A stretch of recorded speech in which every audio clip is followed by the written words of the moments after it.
Hay decisiones que parecen exitosas en el discurso, pero devastadoras en la realidad. A finales del siglo XX, México fue sometido a una transformación acelerada, reformas profundas, cambios económicos radicales y acuerdos que prometían llevar al país al primer mundo. En el centro de todo esto estuvo un hombre, un sexenio y una serie de decisiones que marcaron un antes y un después en la historia nacional.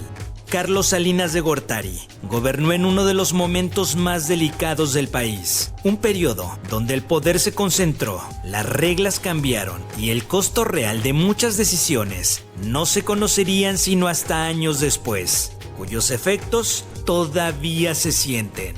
Archivos Mortales presenta Carlos Salinas de Gortari, el error presidencial. Originario de la Ciudad de México, el doctor en Economía Política y Gobierno por la Universidad de Harvard, Carlos Salinas de Gortari, nació en 1948 y gobernó México entre 1988 y 1994. Su sexenio significó la entrada de México en la globalización y la apertura comercial, la reducción del Estado y una serie de reformas importantes, como la del artículo 27 constitucional. Rodeado de opacidad y actualmente criticado, el gobierno de Salinas tuvo muchas altas y duras caídas. En 1988, México vivía algo inédito. Por primera vez, el PRI podía perder la presidencia. Carlos Salinas de Gortari era el candidato oficial del sistema. Del otro lado estaba Cuauhtémoc Cárdenas, con un movimiento que había despertado esperanza en millones de mexicanos. La noche del 6 de julio de 1988, mientras se contaban los votos, ocurrió algo que marcaría la historia del país. Durante el conteo oficial de votos, el sistema de cómputo simplemente se cayó. Antes de la caída, los resultados preliminares favorecían a la oposición. El PRI no mostraba la ventaja habitual de las otras elecciones. Pasaron las horas, sin información clara. Cuando el sistema regresó, el ganador ya era Carlos Salinas de Gortari. El gobierno explicó que fue un fallo técnico. Nunca se presentó una auditoría independiente que disipara completamente las dudas.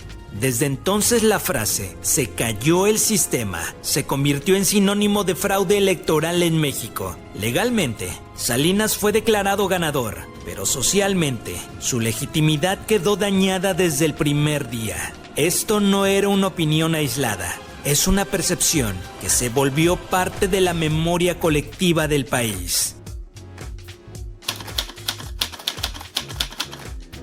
Durante el gobierno de Carlos Salinas de Gortari, se privatizaron las empresas paraestatales, Teléfonos de México, Altos Hornos de México, Mexicana de Aviación y Aeronaves de México. Además, se vendieron 18 bancos, entre ellos Banamex, Bancomer, Serfín, Comermex y Somex. De la privatización de Telmex permitió, además de una nueva ola de inversiones en la infraestructura de telecomunicaciones, el surgimiento de uno de los hombres más ricos en la historia, Carlos Slim. Antes de ese sexenio, el gobierno controlaba cientos de empresas, bancos, fábricas, líneas aéreas, minas, telecomunicaciones y otros servicios estratégicos. Al final del sexenio, más de la mitad ya habían sido vendidas. La idea oficial era que el gobierno dejara de administrar empresas y que el sector privado lo hiciera de forma más eficiente. Uno de los cambios más importantes fue la venta de los bancos. Desde 1982, los bancos eran propiedad del Estado, pero en 1990, el Congreso aprobó cambios legales que permitieron volver a venderlos a particulares. Entre 1991 y 1992, prácticamente todo el sistema bancario mexicano fue privatizado. Bancos grandes y pequeños pasaron a manos de grupos empresariales. El gobierno obtuvo miles de millones de dólares con estas ventas, dinero que se usó para reducir deudas y financiar programas públicos, al menos en teoría. El principal cuestionamiento no solo fue la venta, sino cómo se hizo. Las ventas ocurrieron muy rápido.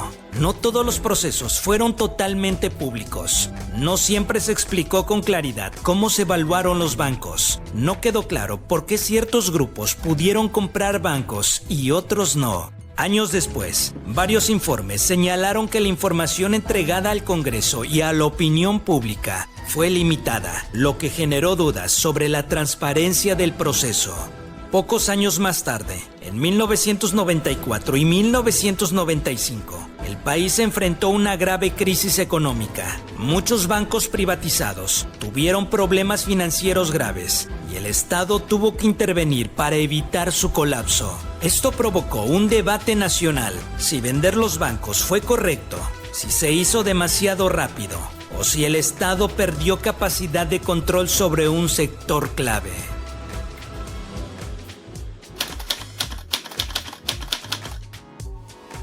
En 1990, durante el gobierno de Carlos Salinas de Gortari, se creó el FOBAPROA. El fondo surgió como una respuesta para enfrentar posibles crisis financieras y el supuesto de que éstas pusieran en peligro la liquidez de los bancos. Así, en caso de emergencia, el fondo se utilizaría para comprar las deudas de los bancos y otorgarles capital.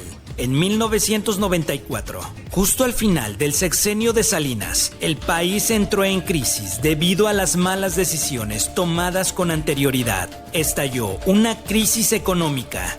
El peso se devalúa, miles de personas dejan de pagar sus créditos, los bancos quedaron al borde de la quiebra. Si los bancos caían, todo el sistema financiero podía colapsar. Para evitar ese colapso, el nuevo gobierno activa y amplía el mecanismo del FOBAPROA.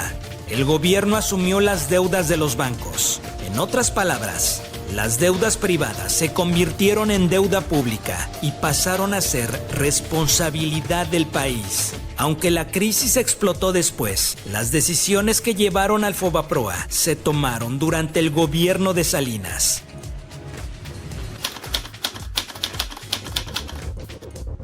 A principios de los años 90, el gobierno de Carlos Salinas de Gortari firmó el Tratado de Libre Comercio de América del Norte con Estados Unidos y Canadá. La promesa era clara: más comercio, más empleo, un México moderno y más competitivo. Pero esa promesa no fue igual para todos. Con el Tratado de Libre Comercio, México abrió su mercado casi por completo a los productos de Estados Unidos, lo que significó que el maíz, el frijol, el trigo y otros alimentos básicos podían entrar al país más barato que los productos locales. Esto era porque los agricultores de Estados Unidos reciben fuertes subsidios de su gobierno y los campesinos mexicanos no. Desde el primer día, la competencia fue desigual. Antes del Tratado de Libre Comercio, millones de familias vivían del campo. Después, producir dejó de ser rentable. Muchos campesinos se enfrentaron a una realidad brutal. Vendían sus cosechas por menos de lo que costaba producirlas. No podían competir con los precios extranjeros y no recibían apoyos suficientes del gobierno. El mensaje fue claro: el campo ya no era prioridad. La mayoría de los agricultores mexicanos eran pequeños productores, familias que sembraban para vivir y no para exportar. Miles abandonaron sus tierras porque simplemente ya no daba para comer. Cuando el campo dejó de sostener a las familias, solo quedaron dos caminos: migrar a las ciudades buscando trabajos mal pagados y migrar a Estados Unidos de manera ilegal. No fue una elección, fue una obligación.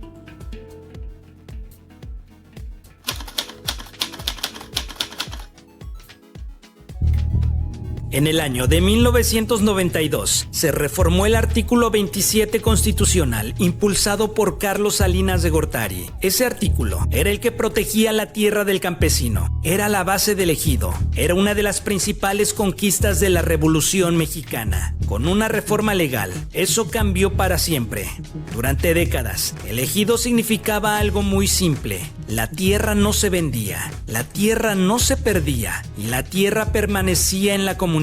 No era solo un terreno, era seguridad, identidad y futuro para generaciones enteras. El ejido evitaba que los campesinos fueran despojados por gente con más dinero o poder. La reforma al artículo 27 declaró que el reparto de las tierras había terminado. Los ejidatarios podrían convertir su parcela en propiedad privada Esa tierra ya podía venderse, rentarse o entregarse a las empresas. En palabras simples, la tierra que antes estaba protegida ahora podía entrar al mercado. Con este cambio, el ejido dejó de ser intocable. Ya no era una tierra pensada para vivir, producir o permanecer en la familia. Ahora era un bien económico. Para muchos campesinos, esto significó quedar expuestos por primera vez a presiones económicas, ofertas de compra, endeudamientos y conflictos internos. Después de la reforma, la tierra podía perderse, podía dividirse y podría concentrarse en pocas manos. Y aunque en el papel todo era voluntario, en la realidad, la pobreza empujó a muchos a vender y la necesidad habló más fuerte que la ley.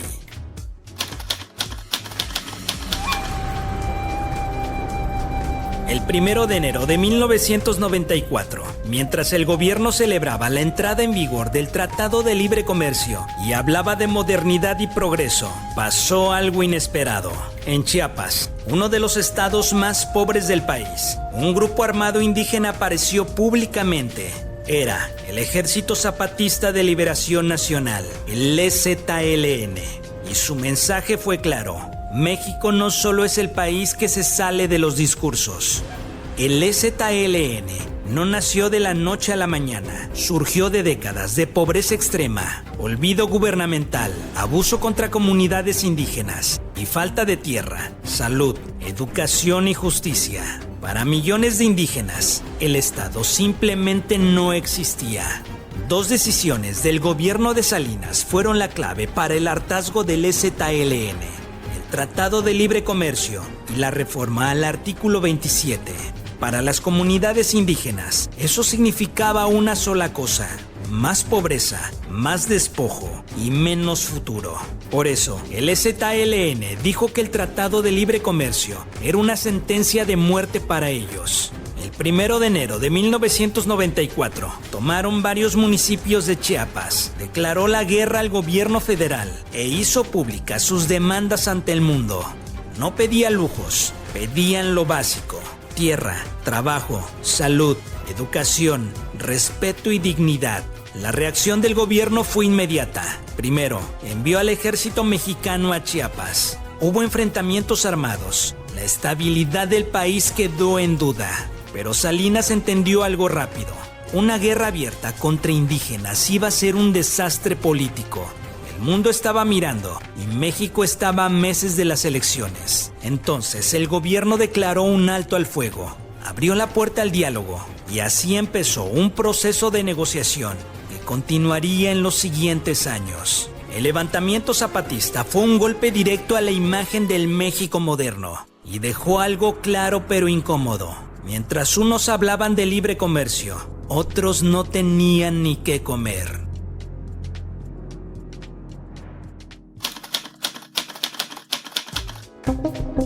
Para 1994, el gobierno de Carlos Salinas ya estaba caminando sobre terreno frágil. Un levantamiento armado en Chiapas, reformas económicas que dejaron fuera a millones, una elección presidencial en la puerta y un país profundamente dividido. Y entonces ocurrió lo impensable.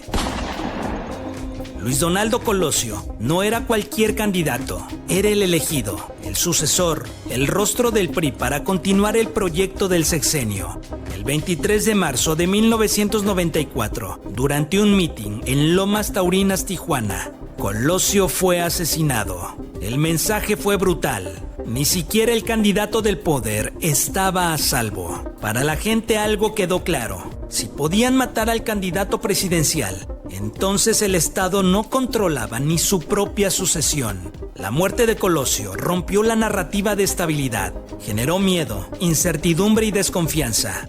Abrió la puerta a teorías, dudas y sospechas que hasta el día de hoy siguen vivas. Salinas intentó contener la crisis, declaró que fue un ataque contra la nación, respaldó la versión oficial del asesino solitario, movió rápidamente las piezas en el PRI para nombrar al nuevo candidato, pero todo se tornaba muy oscuro.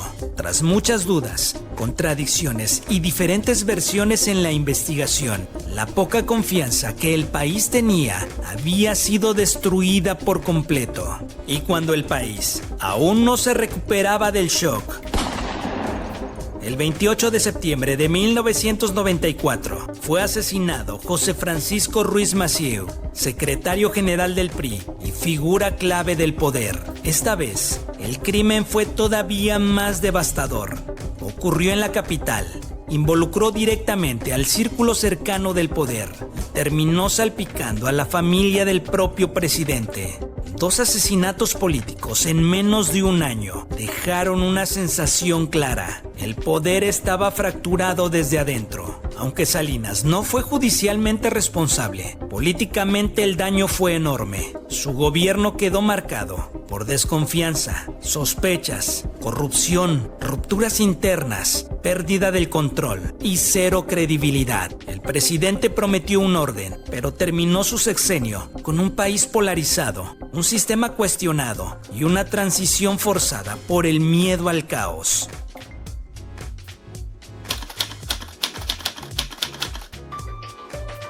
El error de diciembre fue una crisis económica brutal que estalló a finales de 1994.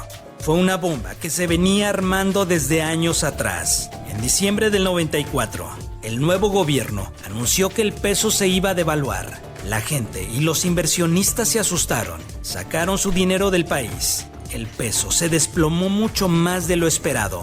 En pocas semanas, el dólar se duplicó, las deudas crecieron, los precios subieron y el dinero dejó de alcanzar. Durante el gobierno de Carlos Salinas, el peso se mantuvo fuerte de forma artificial, se gastó más de lo que realmente se tenía y se pidió dinero prestado en dólares. El problema es que ese dinero había que pagarlo en dólares.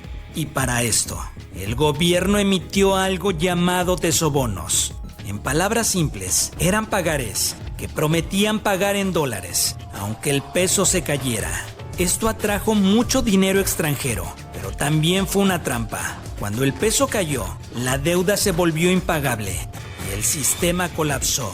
A raíz de esto, Estados Unidos tuvo que intervenir, porque si México colapsaba, arrastraba a otros países, afectaba a bancos internacionales, y eso podría ser una catástrofe. Estados Unidos prestó $20,000 millones, pero puso condiciones, subir tasa de intereses y ajustes económicos duros. Y al final, quien pagó todo eso fue el ciudadano mexicano. Empresas quebraron, familias perdieron casas, los créditos se volvieron impagables, el desempleo creció, la pobreza aumentó en tan solo un año.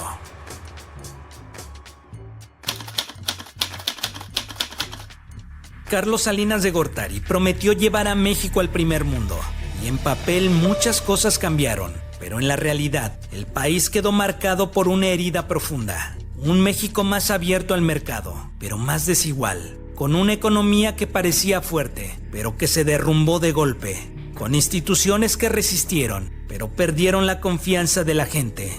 El proyecto de modernización avanzó rápido, pero dejó a millones atrás, y cuando el poder se fue, lo que quedó fue un país dividido, endeudado y con preguntas que todavía no tienen respuesta. Salinas no solo gobernó un sexenio, marcó una época. La pregunta es simple pero incómoda. ¿Fue Carlos Salinas de Gortari un buen presidente? Déjanos tu opinión en los comentarios y ayúdanos a entender por qué Carlos Salinas de Gortari es una pieza clave en la historia del México actual.